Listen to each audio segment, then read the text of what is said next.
Hello everyone, this is Emma the Vlog Lady, and today I'm going to be talking about Twin Peaks. First of all, apologies for this kind of weird video and the way it looks.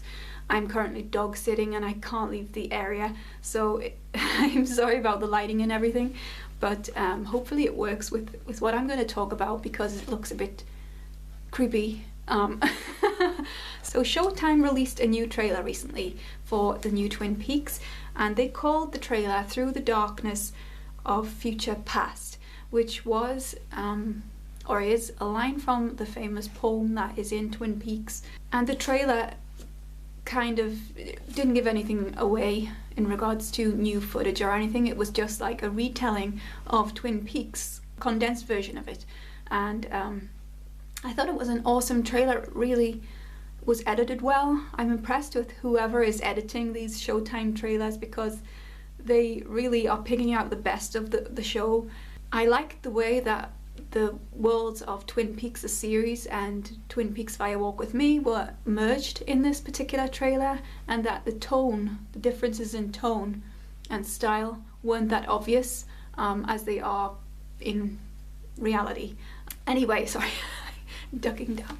Anyway, the title of that trailer made me start to think about the poem, and I thought I'd have a crack at sort of deconstructing the poem. Kind of like a devil right now. I'm sort of red. Everything's red. So to begin with, I just want to say that, you know, everything that I'm coming up with in this video is open to interpretation, and everybody has their own views on things. So basically, this is just my view of the poem. I'm trying to, I don't think I actually have any definitive ideas of the poem, but I've had a look at it. I've sort of dissected it like I used to do with poems back in the day when I was an English student at uni. Yeah, that was so much fun. I used to have a professor called Professor Money, and he was a poetry professor. One day he said to everybody, come up with a subject that you want to write a poem about and then tell me. So he came to me and he said, what is your subject? And I said, money. And he said, what? And I said, money. And he said, what? And I said, money. And he said, what? You get the picture. Dumb. Couldn't get the joke. Anyway, the poem, I'll just read the poem first of all for those.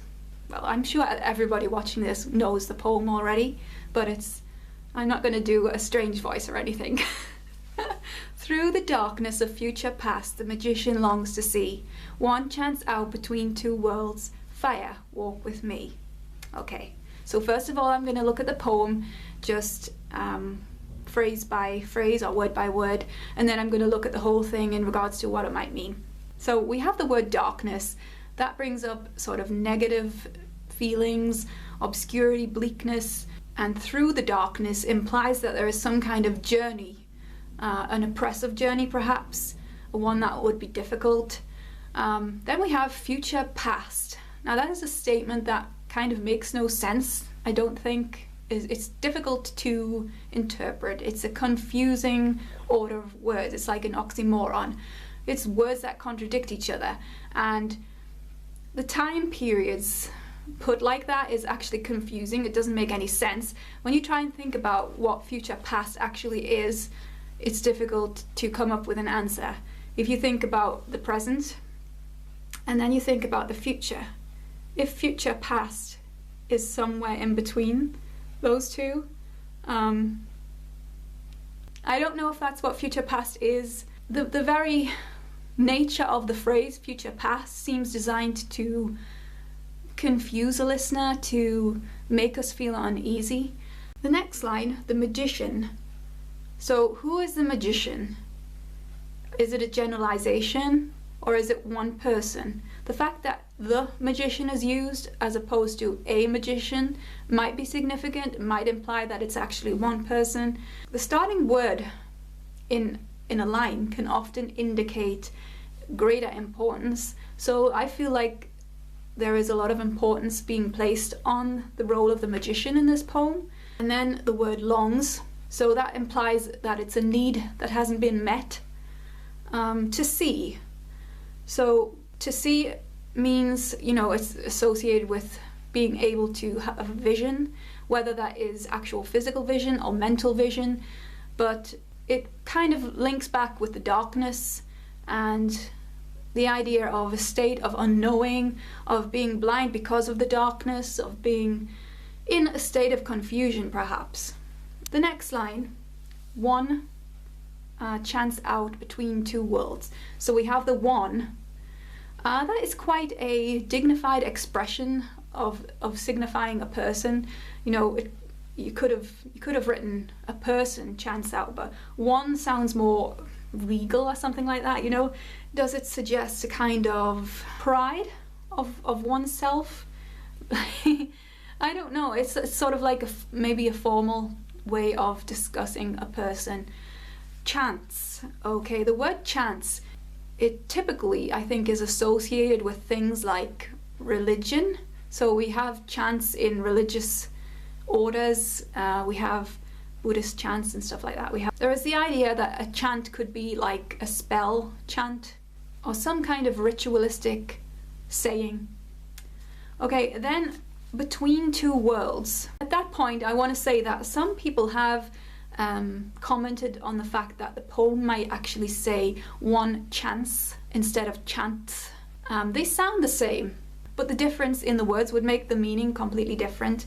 I'm going to assume that the words are actually one chants with a T, because of the fact that I don't think one chants out makes much sense in terms of language rules. I actually didn't know that this debate existed until I did my rewatch recently, and I had the subtitles on, and on the subtitles I think it does say one chants, which I think is wrong.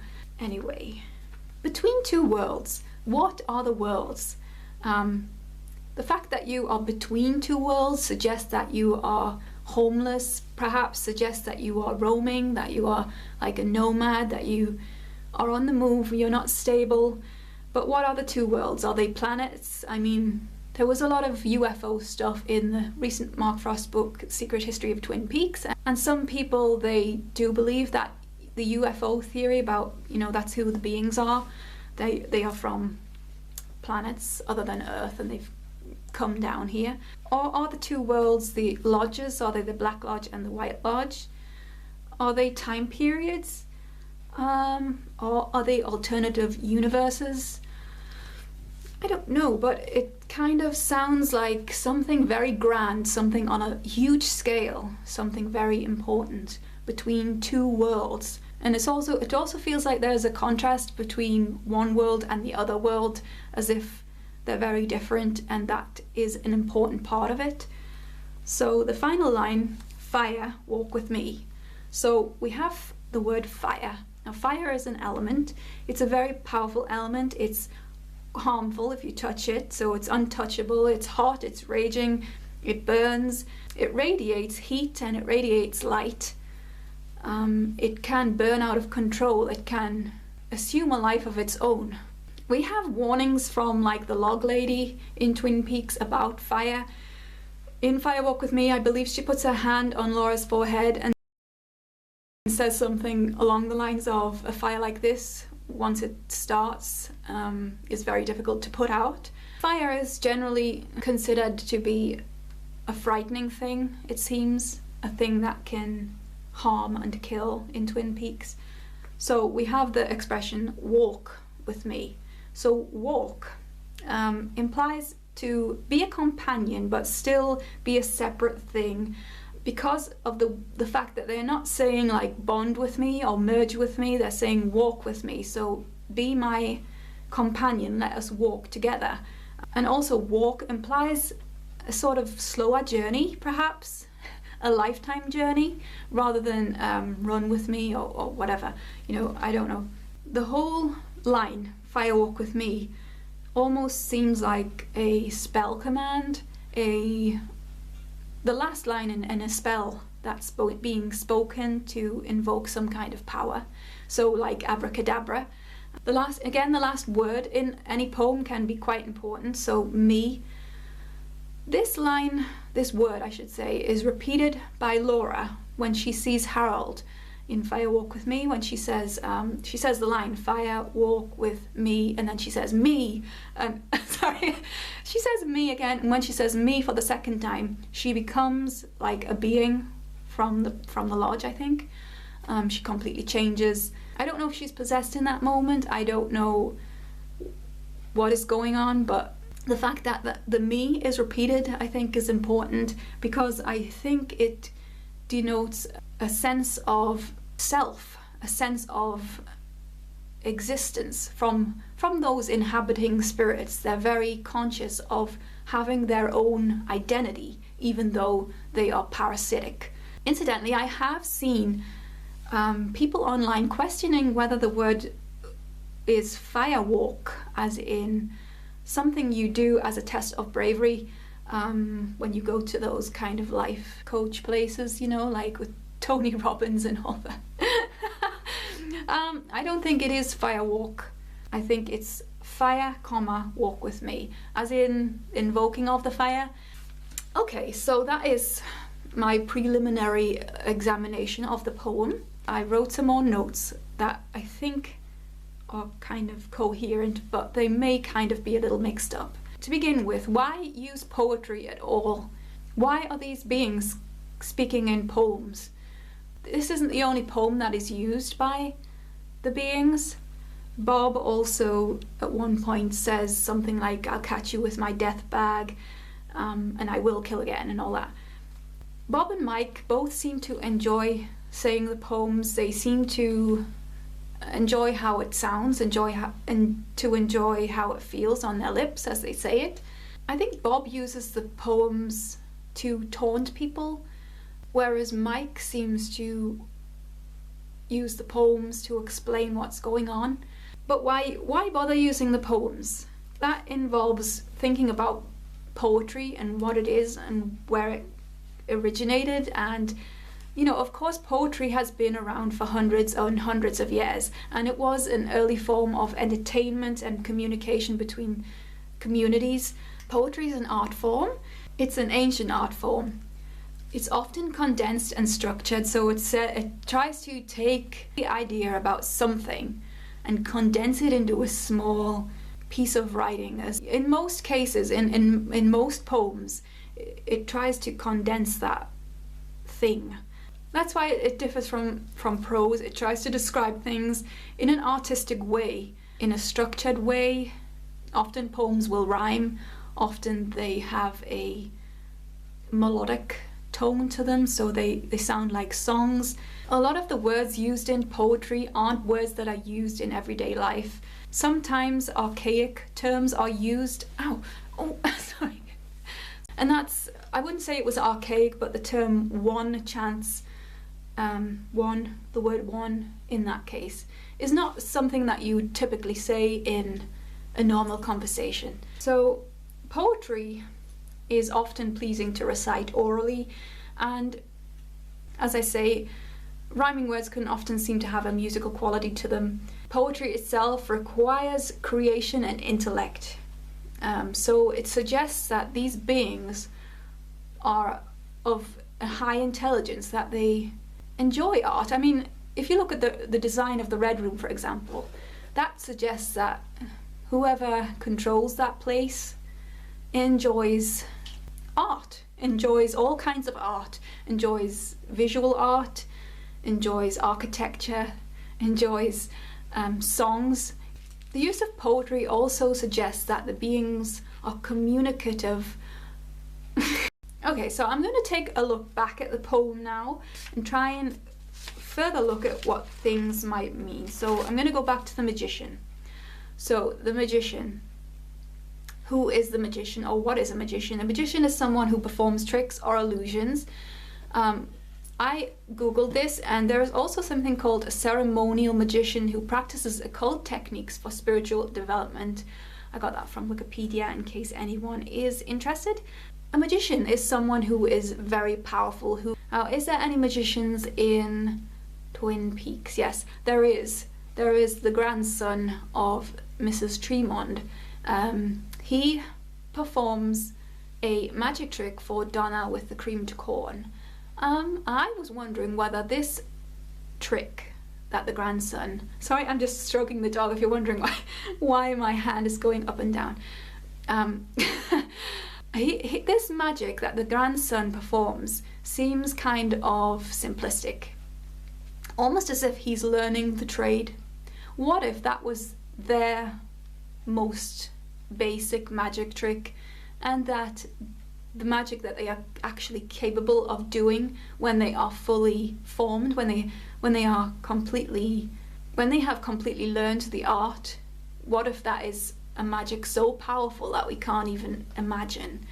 So magic typically relies on things like sleight of hand and secret actions, secret gestures, language that might confuse you or make you think about something else whilst a trick is being performed. There is also the idea that magic actually exists.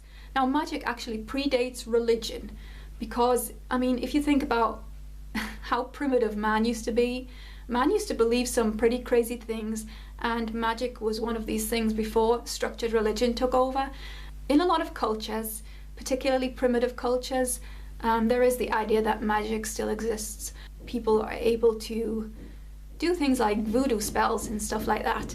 I think that there is some stuff about this in The Secret History of Twin Peaks by Mark Frost. I'm sure that there is a section about Aleister Crowley. I apologise for the neighbour knocking if there is any weird things. He's always in his bloody shed. Okay, so the last phrase in the poem, "Fire Walk With Me," is often used on its own in Twin Peaks. It was placed as a message at Laura's death on the piece of paper, and it was spoken by the man from another place in the Red Room. So why this line has been isolated from the poem, it suggests that it is a more important line, and that it is in fact the key line, and that it represents something more than the entire poem. It represents an action or a deed, or it represents the spell being completed. If we think about Bob and what we know about him, he apparently threw lit matches at Leland when Leland was a boy. So does fire for Bob represent more than a metaphorical thing? Is it actual association with fire? Does he associate his own spirit, his own sense of self, as being fire? There is something called animism. It is a little like pantheism, which actually I subscribe to, and it is the idea that, you know, powerful forces exist in things in the universe, but in animism it involves all objects, places, creatures, and people who believe this in animism believe that everything has a spiritual quality to it. And actually this could tie in with things like the log lady's log, or Josie being in the doorknob, you know. So in this sense I'm saying that fire itself is a spiritual force. Okay, so back to the future's past enigma. And we know that time works differently in the Black Lodge, or possibly the White Lodge, but we know that Philip Jeffries underwent some kind of displacement in time, and perhaps this is referencing the fact that, you know, time works differently in the lodges as it does on Earth. If I'm remembering rightly, when Cooper went into the lodge, he was gone for a long time, but for him it seemed like a short time. So I imagine that works in the same way for the spirits. I can't even figure this out, but you know what I mean. You know what I mean. This could be a way of describing the instances of the lodge time being different to Earth. Alright, I was watching a video on YouTube the other day, and the poem was spoken in it, and it had French subtitles on it. And when it came to the line, "One chance out between two worlds," it was actually transcribed as "un passage." No, sorry, I'm terrible at speaking French. Okay, "un passage entre deux mondes," which I believe doesn't have the same meaning as "one chance out between two worlds." I think it is simply meaning a passage between two worlds. If I'm wrong about that, Please tell me if you're French. I think that would change the meaning if that is the truthful translation into a different language. A line that is like that, a passage between two worlds, seems to indicate that the two worlds are in fact the lodges, because of the fact that it is referenced that a soul after death takes the journey through the lodges. Hawke says this at one point. That, do the beings travel between the lodges? I don't know. Or are they referencing dead souls who travel between the lodges? It's difficult to know, but it's fun to try and think about this stuff. Anyway, I think that's it actually. I think I have exhausted my abilities in trying to deconstruct the poem, and so that I'm going to end it here. Apologies once again for this weird kind of red face thing. Thank you for watching today. If you have any thoughts about the poem, or what the poem means, or in fact why the poem is being used to describe this new trailer, please write them your thoughts in the comments below. And I'm really enjoying hearing what other people think about Twin Peaks in general and about what things mean. I don't think there's always an answer to what things mean. I think this poem is pretty mysterious and dramatic and scary. It actually reminds me of something that when I was about 11 years old, I learned this song at school, and it reminded me so much of the poem from Twin Peaks. It's kind of, I'll just recite it now. Into the present from the far distant past, we are the druids of the sun ring. Now we're returning to our temple at last, so quiver as you hear our voices thundering. Doomed are the villains who have guilt in their hearts. Woe to the wicked mischief makers, and just beware you charlatans and fakers. I love that. I thought it was very Twin Peaksian. But yeah, there is a feeling of mystery that you get from just speaking poetry like that, and I think it's a huge part of what makes Twin Peaks so great, that poetry is used like this. And I would expect to hear more poems in the new Twin Peaks. Anyway, I'm just gonna shut up now and go. So you can follow me at the Vlog Lady on Twitter, and I also have a Facebook page, and you can also subscribe if you like Twin Peaks or David Lynch.